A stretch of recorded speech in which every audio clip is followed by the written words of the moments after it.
सुदेवसुतं देवं कंसचाणूरमर्दनं देवकी देव परमानन्दं परमानंद कृष्णो कृष्ण वन्दे जगद्गुरुं श्रीकृष्णो कृष्ण वन्दे वंदे जगद्गुरुं जगद्गुरु श्रीकृष्णो वन्दे जगद्गुरुं जगद्गुरु जय श्रीकृष्ण सर्वांना. मूकं करोति वाचालं वंदे कृपात यत्कृपातमहं वन्दे. मां वंदे.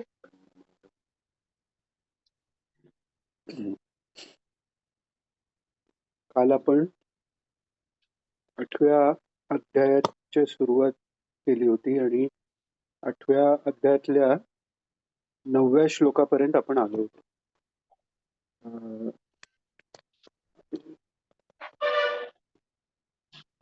कविं पुराणं मनुशासितारम् अणोरणीया समनुस्मरेभ्यः सर्वस्य धातारमचिन्त्य रूपम् आतिथ्यवर्णं तमसः परस्तात्.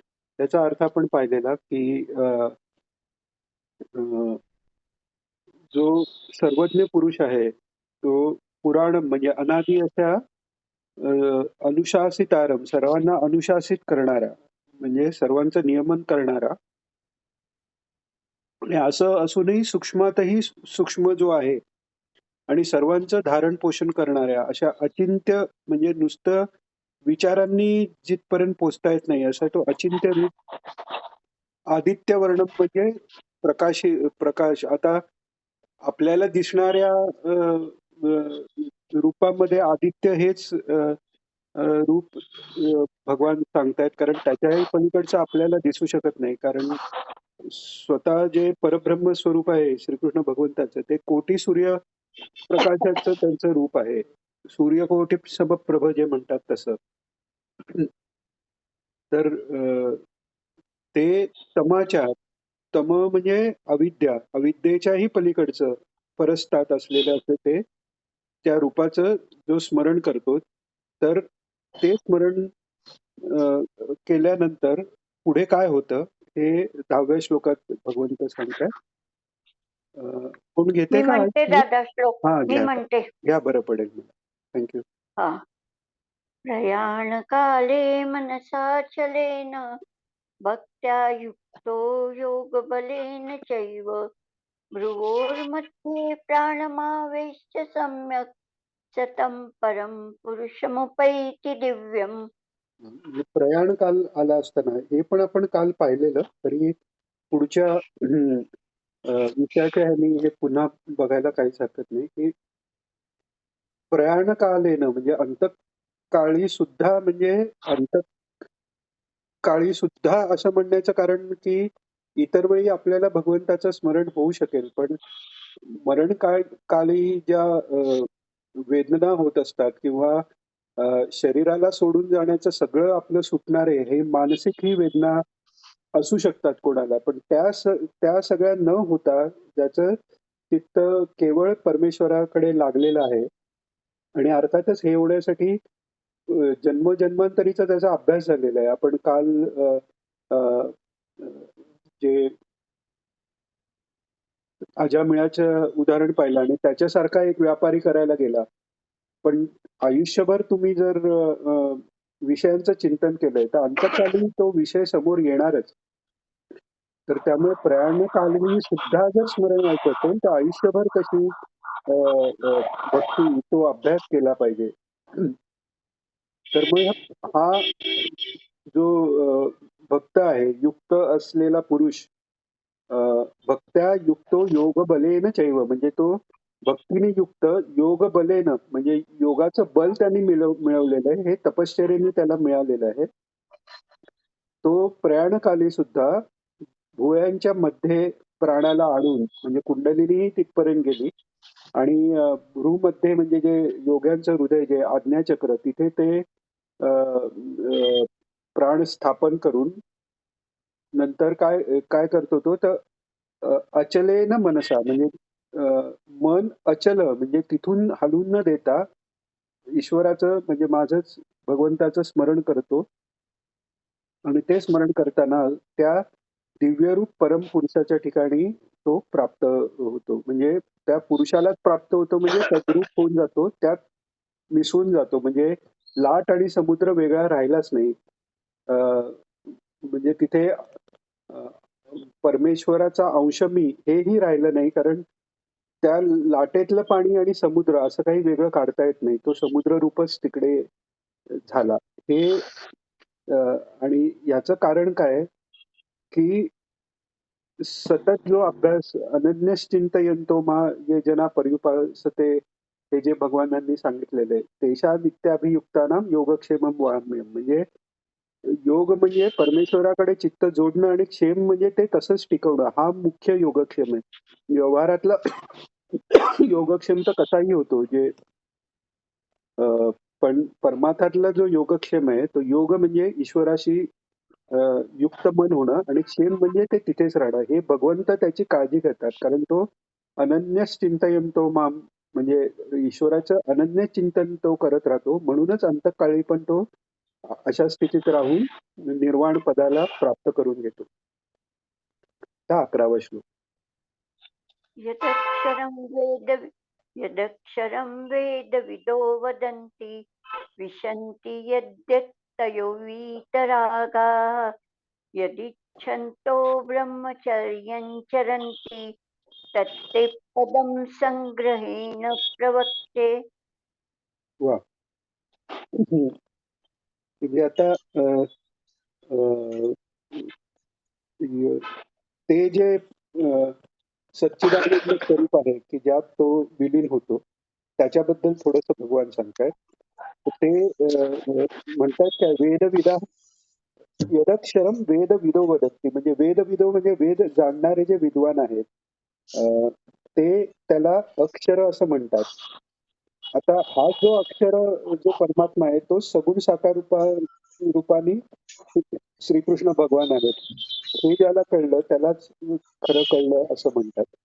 तर वेद ज्याला अक्षर म्हणतात आणि वीतरागा हा यतः म्हणजे यतयः म्हणजे यती जे संन्यासी यती म्हणजे यत्न करणारे खरे असे जे संन्यासी अ, हे ज्याला प्राप्त करतात म्हणजे विशंती म्हणजे त्यात प्रवेश करणे म्हणजे तद्रूप होऊन जाणे आणि जे ब्रह्मचारी असतात ते ब्रह्मचारी ब्रह्मचर्य आश्रम हा आपण ब्रह्मचर्याचा अर्थ नुसतं कामवासनावर आवर नाहीये. ब्रह्मचर्य म्हणजे ब्रह्मात चरण म्हणजे ब्रह्माची प्राप्ती करता जे काही सगळे प्रयत्न जे शिकायचे ते ब्रह्मचर्य आहे. असे ब्रह्मचर्य त्याचं आचरण करणारे यांना अ,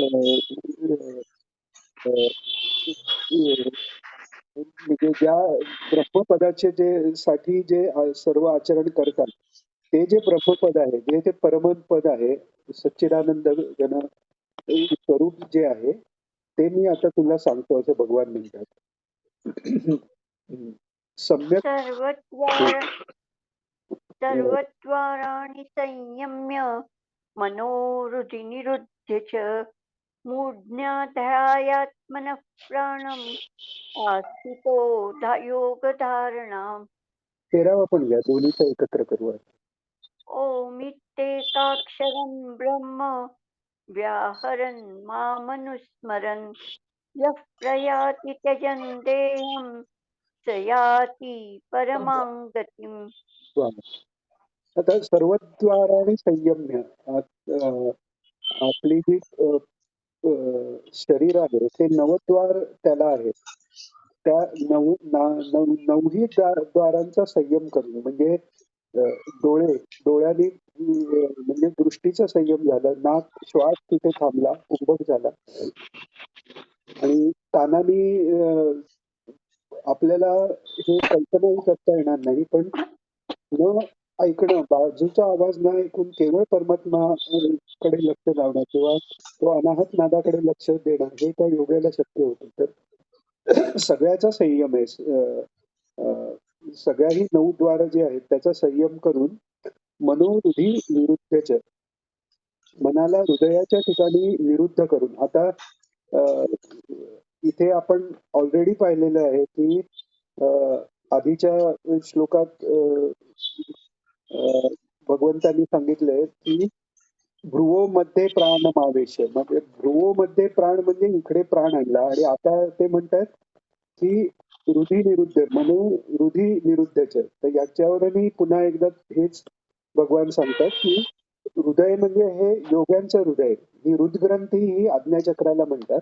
तर तिकडे तिकडे प्राण स्थिर करून मूर्ध्य धायात मना प्राणमास्थितो योगधारणा, म्हणजे मस्तकात प्राणाला स्थापन करून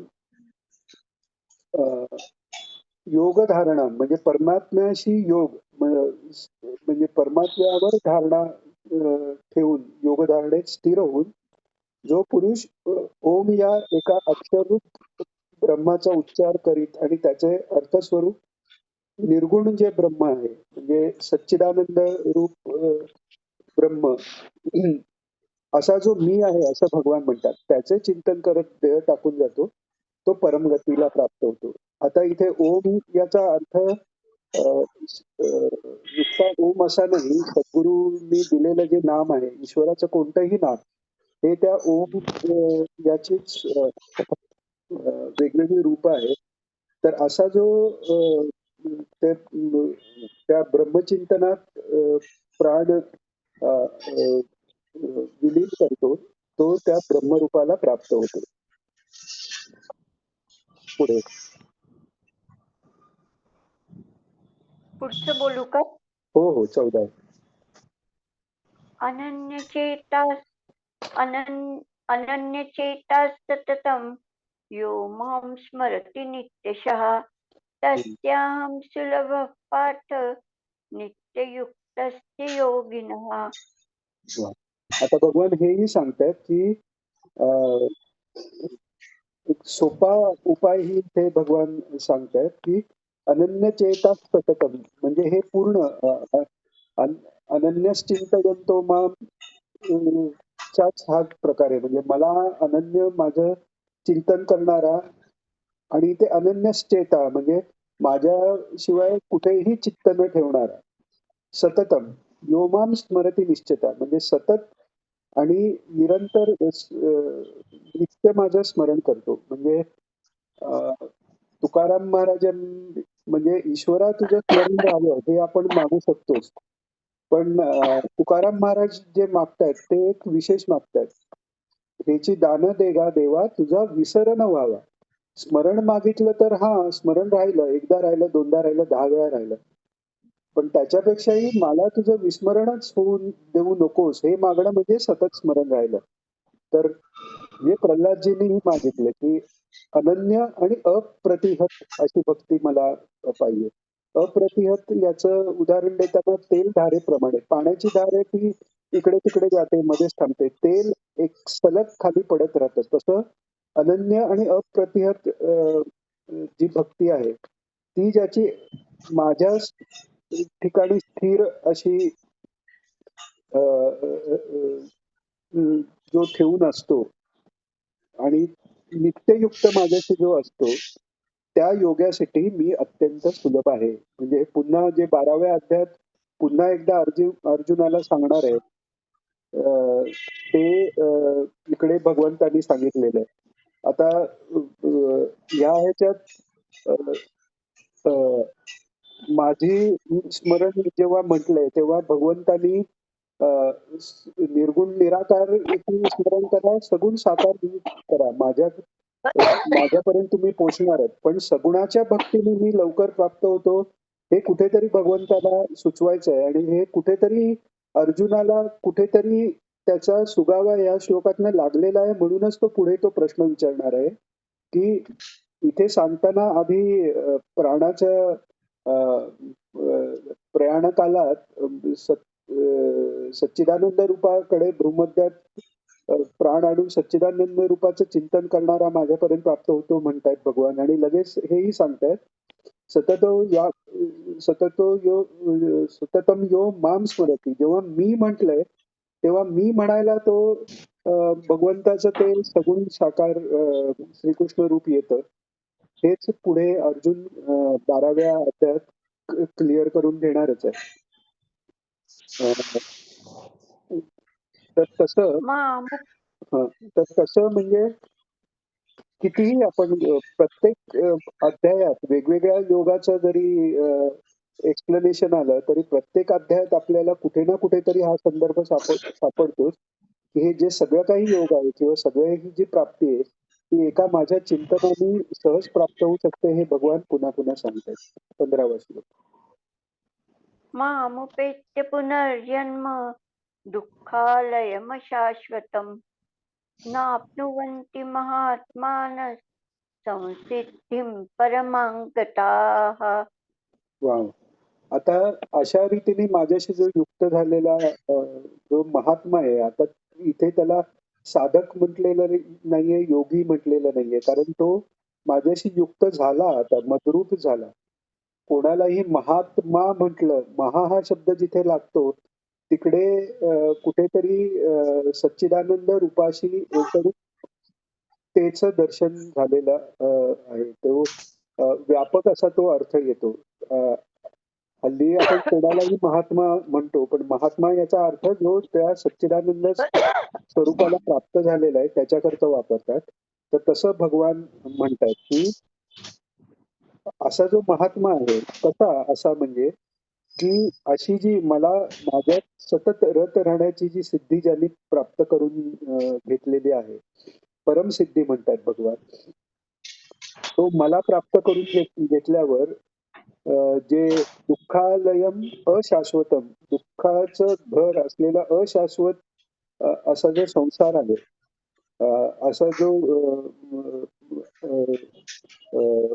सगळी ही माया आहे त्यात पडत परत परत पडत नाही म्हणजे त्याचा पुनर्जन्म त्यात होत नाही.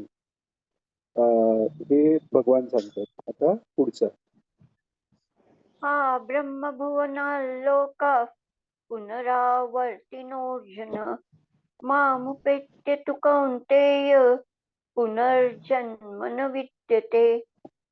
आता इथे 15व्यात जेव्हा भगवंत सांगतायत की त्याचा पुन्हा पुनर्जन्म होत नाही तर कोणाला असं वाटेल की ठीक आहे या म्हणजे मनुष्य लोकात पुनर्जन्म होत नाही तो कुठेतरी जन महरलोक जनलोक तपोलोक जिथे केवळ साधना हेच उद्देश असलेले महात्मे जे सिद्ध आणि साधक राहतात तिकडे तो जाऊन तो राहतो असं कोणाला वाटू शकेल म्हणून भगवान इथे म्हणतात ब्रह्मभुवनाल लोकाः म्हणजे ब्रह्मलोक सत्यलोक जो आहे की जिथे केवळ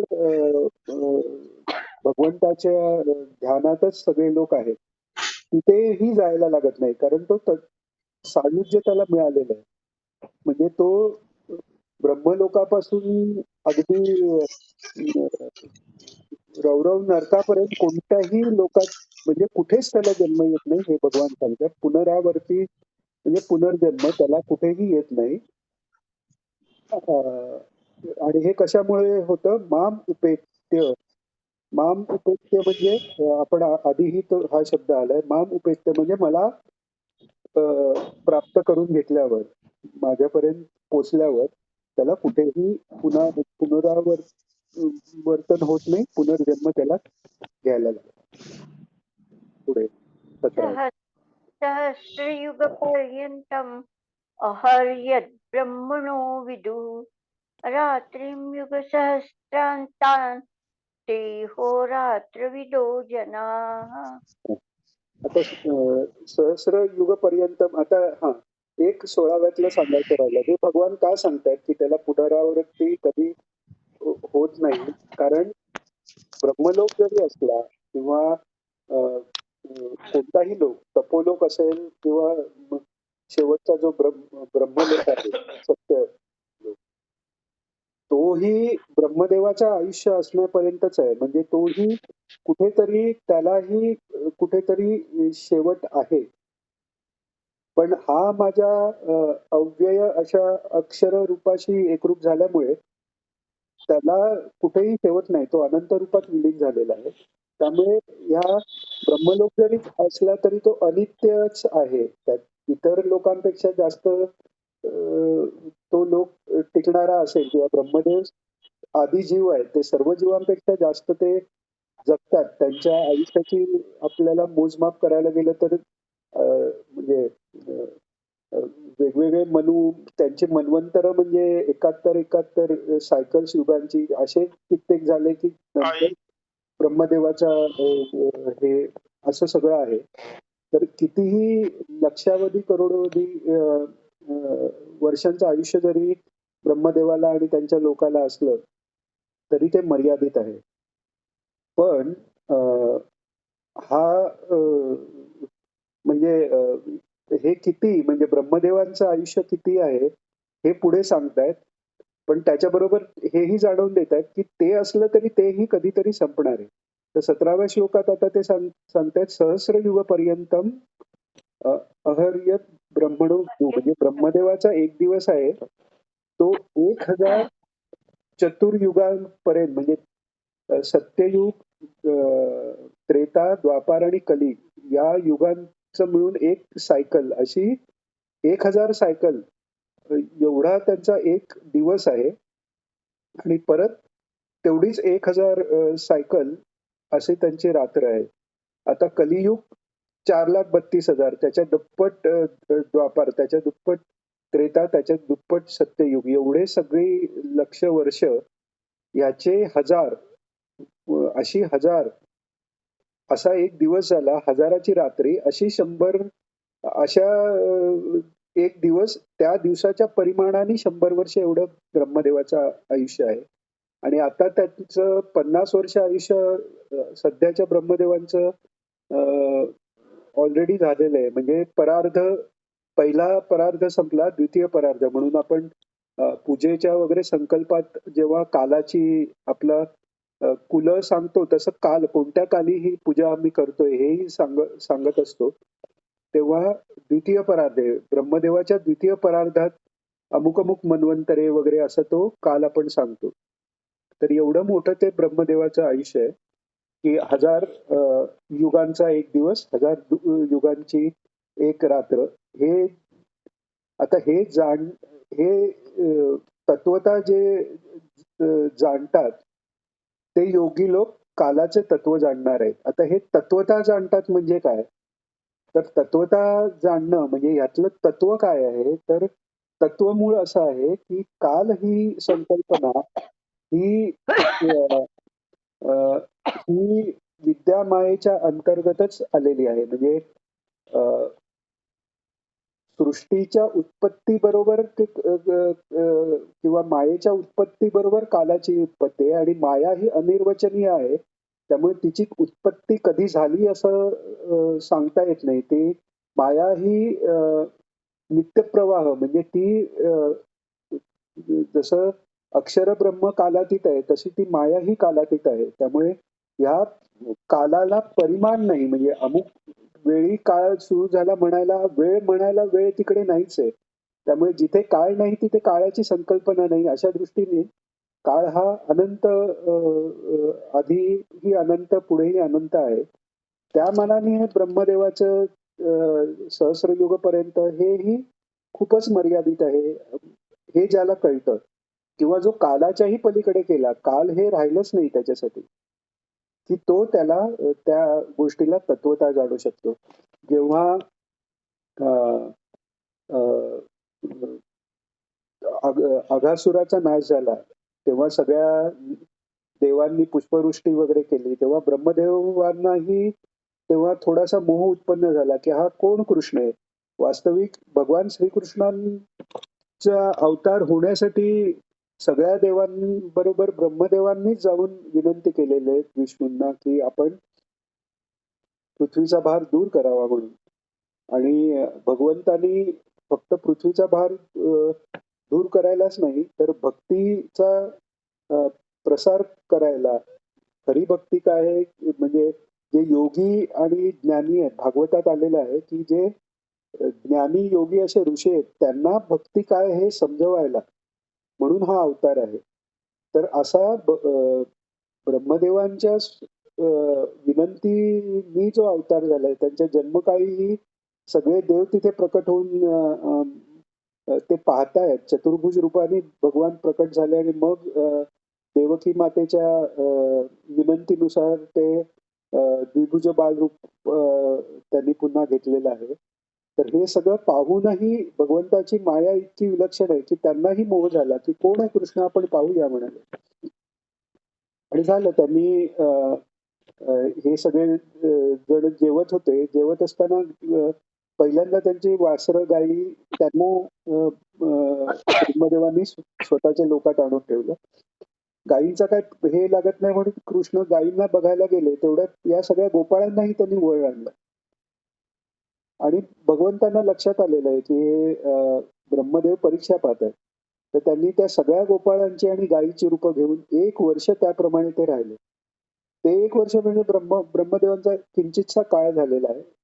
तर त्यांनी आता काय हा कृष्ण करतोय म्हणून बघायला लागले. तर ते असे त्यांना कावरे-बावरे झालेले श्रीकृष्ण भगवान अ, अ, आधी तर त्यांना दिसलं की सगळ्या रूपांनी म्हणजे सगळ्या गायी आहेत, ते वासरही आहेत, हे सगळे सखेही आहेत. हे त्यांना दिसलं आणि नंतर परत कावरे-बावरे झालेले छोटेसे भगवान सगळीकडे त्यांना हातात एका हातात घास आहे, असे शोधतायत असंही दिसलं. आणि त्यांनाच संभ्रम पडला, की ते दिसणारे जे गायी आणि गोपाळ ते खरे की मी ठेवलेले खरे? आणि मग त्यांना त्यांची चूक लक्षात आली आणि ते भगवंताची माफी मागतायत, की आपल्या मायेने मी मुग्ध होऊन हा अपराध केलाय. आणि त्यावेळी जेव्हा ते भगवंतांना ची स्तुती करतात, तेव्हा म्हणतात, की म्हणजे तेव्हा त्यांना हे येतं, की आपण एकच ब्रह्मदेव नाही, असे अनंत ब्रह्मदेव म्हणजे अ, जेव्हा सूर्यप्रकाशात जेव चा कवळसा जेव्हा येतात, तेव्हा कसे अनंत धुलीचे कण त्याच्यात आपल्याला दिसतात. तशी अनंत ब्रह्मांड आहेत आणि त्याचे अनंत ब्रह्मदेव आहेत आणि त्यातला मी एक आहे आणि तरीही मी हा तुमची परीक्षा पाहण्याचा मला हे झाला म्हणून ते क्षमा मागतात. याचा अर्थ काय, की ब्रह्मदेव, ब्रह्मांड, एक ब्रह्मांडाचाही विचार आपल्याला करता येत नाही. असे अनंत ब्रह्मांड आहेत. काही वेगवेगळ्या ठिकाणी आहेत. एकाच ठिकाणीही अनंत वेगवेगळे ब्रह्मांड असणं हेही त्या परमेश्वराला शक्य आहे. हे सगळं असलेलं रूप लक्षात घेता, कितीही मोठं सुख असेल, ब्रह्मदेवांचं सुख हे सर्वात मोठं सुख ब्रह्मानंद ज्याला म्हणतात, की ज्यांना तत्वविचार झालेला आहे. अहम ब्रह्मास्मी पर्यंत पोहोचलेले तो आनंद मिळतो.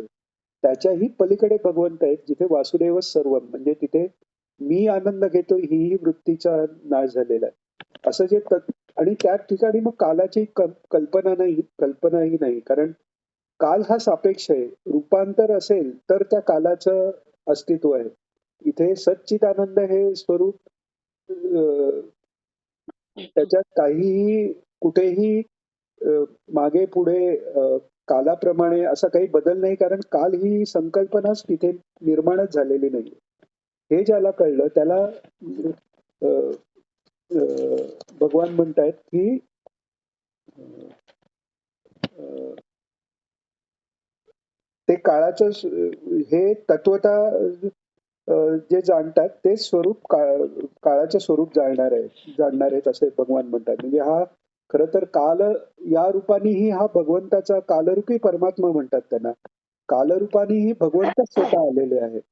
आणि म्हणूनच 11व्या अध्यायात विश्वरूप दाखवलं, तेव्हा विश्वरूप दाखवताना मुख्यत्वे करून भगवंतानी अर्जुनाला त्यांचं कालरूपाने आधी दर्शन दिलेलं आहे, की ज्यांच्या स्वरूपात, ज्यांच्या विकराल दाढेत सगळे जीव, ते सगळे कौरव, सगळे सैन्य त्यांच्या तोंडात जातायत. असं ते कालरूप आहे. आणि प्रत्यक्ष परमात्मा या सगळ्याच्या आतीत आहे. हे ज्याला तत्वता कळलं तोच खरा योगी आहे, असं हे भगवान यातनं जाणून देतात. 18वा श्लोक. हो. अव्यक्तात् अव्यक्तात् व्यक्तव्यः सर्वा प्रभवन्त्यहरागमे रात्र्यागमे प्रलीयन्ते तत्रैवाव्यक्तसंज्ञके. हं. म्हणजे आधी सगळं अव्यक्त आहे. म्हणजे कालही नाही, तिथे गुणही नाहीत, आदी नाही, अंत नाही. त्याच्यातनं जेव्हा ब्रह्मदेवांची भगवान विष्णूंच्या नाभी कमलातनं उत्पत्ती होते, त्या कमलात त्यांनी त्यांना जाणीव झाल्यावर त्यांचा जन्म झाल्या त्यांना तप हे शब्द ऐकू येतात. आणि त्यांना हंसरूपाने भगवंत उपदेश, गीतेचाच उपदेश, भागवताचा उपदेश करतात. आणि तप करायला लागून त्या तपामुळे त्यांना सृष्टी निर्मिती कशी करावी याचं ज्ञान होतं. म्हणजेच पूर्ण वेदांचं ज्ञान त्याला होतं. आणि यथापूर्वम अकल्पयत म्हणजे पूर्वी ज्याप्रमाणे जग निर्माण झालं त्याप्रमाणेच ते पुन्हा जग उत्पन्न करतात.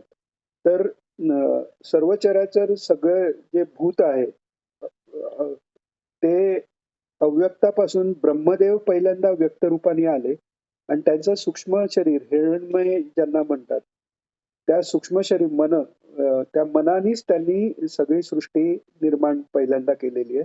आणि मग त्या सृष्टीत जे प्रजापती मनू झाला त्यांना मग स्त्री पुरुष संयोग योगाने पुढची सृष्टी निर्माण झाली. आणि स्वेदज, जारज, अंडज हे 4 प्रकारांनी जे सृष्टी आहे उद्बीज असे 4 प्रकारांनी पुढे सृष्टी झाली. पण सुरुवातीला मनानेच ब्रह्मदेवानी म्हणजे त्यांच्या सूक्ष्म शरीरापासून सृष्टी उत्पन्न झाली. आणि ब्रह्मदेवाची जेव्हा रात्र होते तेव्हा ते मनाचा व्यापार त्यांचा थांबतो तेव्हा ही सृष्टी थांबते.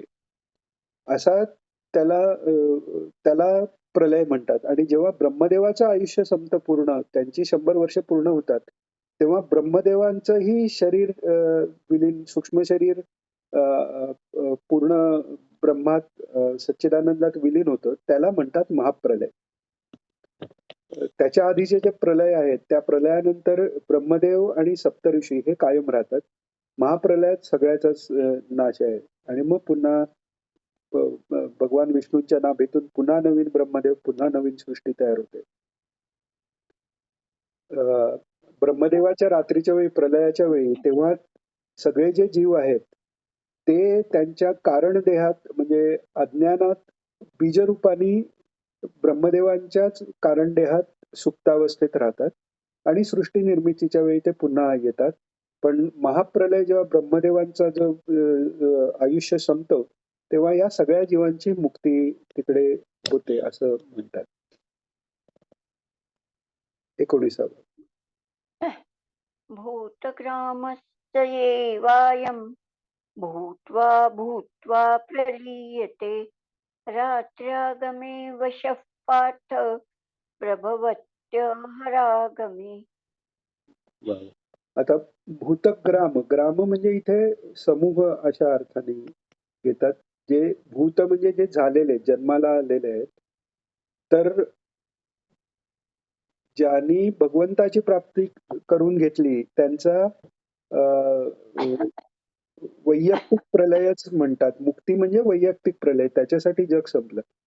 पण अदरवाईज बाकी सगळे जे जीव आहेत ते या ब्रह्मदेवाची जेव्हा रात्र होते तेव्हा सुप्तावस्थेत ब्रह्मदेवाच्याच सूक्ष्म शरीरामध्ये त्याच्या कारण रूपा शरीराच्या याच्यात हे वेगळे वेगळे कारण शरीर ही अज्ञानावस्थेत सुप्त होऊन राहतात. आणि पुन्हा जेव्हा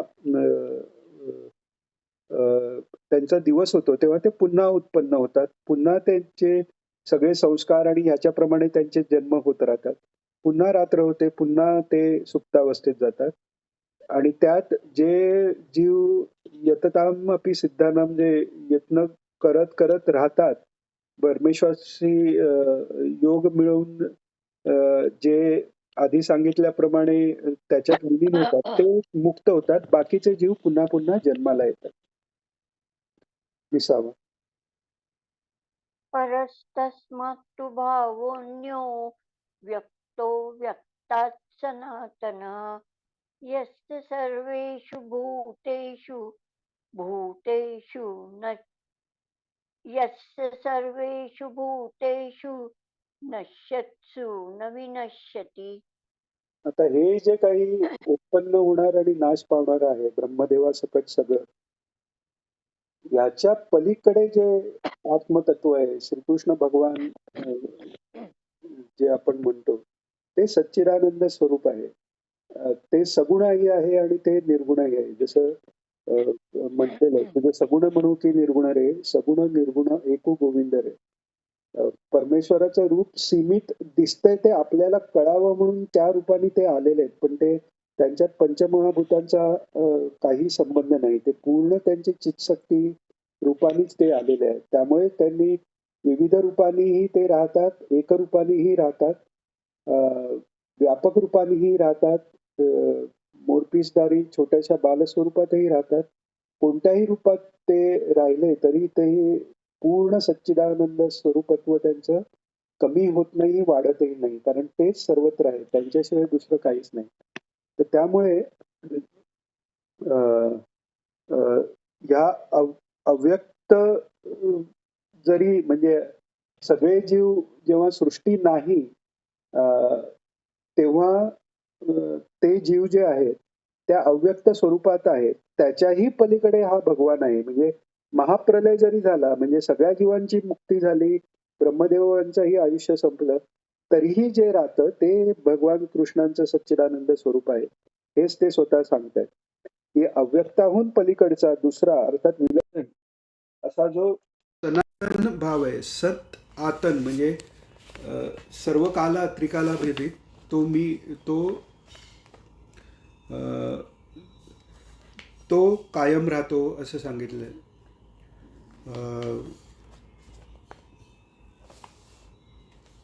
पण प्रार्थना घेऊया. योगेशं सच्चिदानन्दं वासुदेवं व्रजप्रियं धर्मसंस्थापकं वीरं कृष्णं वन्दे जगद्गुरुं. श्रीकृष्णं वन्दे जगद्गुरुं. श्रीकृष्णं वन्दे जगद्गुरुं. जय श्रीकृष्ण सर्वांना.